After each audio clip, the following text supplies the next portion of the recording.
Hello everyone, welcome to my channel test of India. আজকের ভিডিওতে আপনাদের সাথে শেয়ার করে নেব বাঙালিদের খুবই পছন্দের একটি খাবার, চিংড়ি মাছের মালাইকারি। তো চলুন ভিডিওটি শুরু করা যাক। এইখানে আমি নিয়ে নিয়েছি 300 গ্রাম মতো চিংড়ি মাছ। এবার আমি চিংড়ি মাছটাকে নুন হলুদ মাখিয়ে কিছুক্ষণের জন্য রেখে দেবো।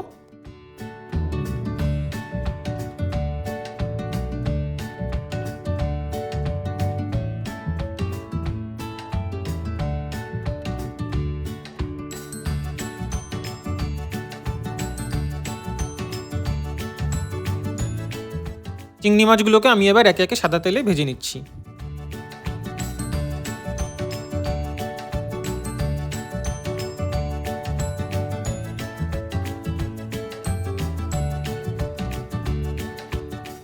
এখানে আপনারা দেখতেই পাচ্ছেন ভাজা কিন্তু প্রায় হয়ে এসছে।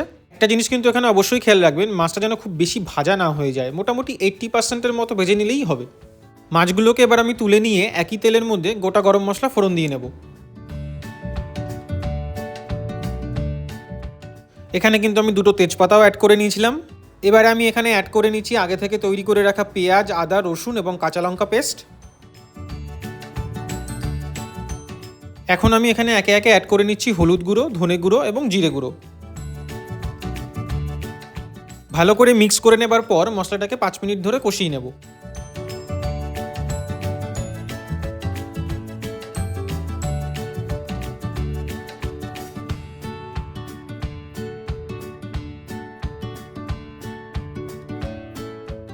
এবারে আমি এখানে টক দই অ্যাড করে নিচ্ছি।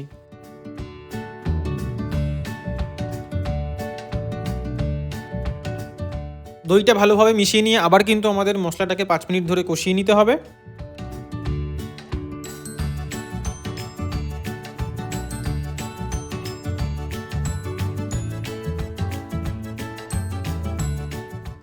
এখন আমি এখানে বাদামের পেস্ট অ্যাড করে নিচ্ছি। আমি কিন্তু এখানে কাজু বাদাম এবং অ্যালমন্ডস দুটোই ইউজ করেছিলাম, তবে আপনারা চাইলে শুধু কাজু বাদামের পেস্টও ইউজ করতে পারেন। মশলাটাকে কিন্তু এবার আমাদের অনবরত নাড়াচাড়া করে যেতে হবে, নইলে তলায় লেগে যাওয়ার সম্ভাবনা থাকবে।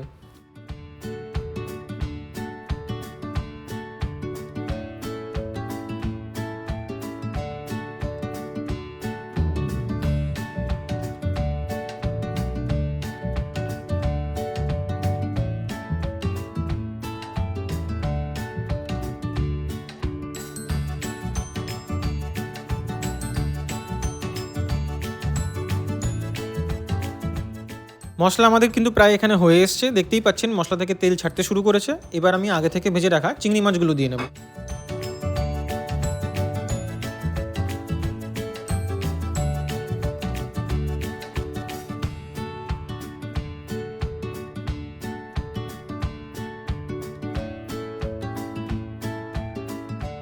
চিংড়ি মাছগুলোকে ভালো করে মশলার সাথে মেশানোর পর আমি নারকেলের দুধ দিয়ে নিচ্ছি।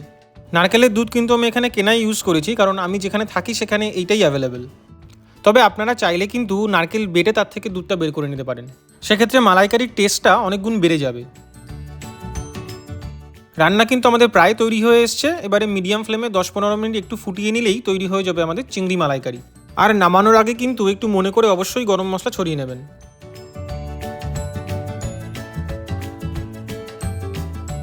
আশা করি আপনাদের সবার ভিডিওটি খুব ভালো লেগেছে।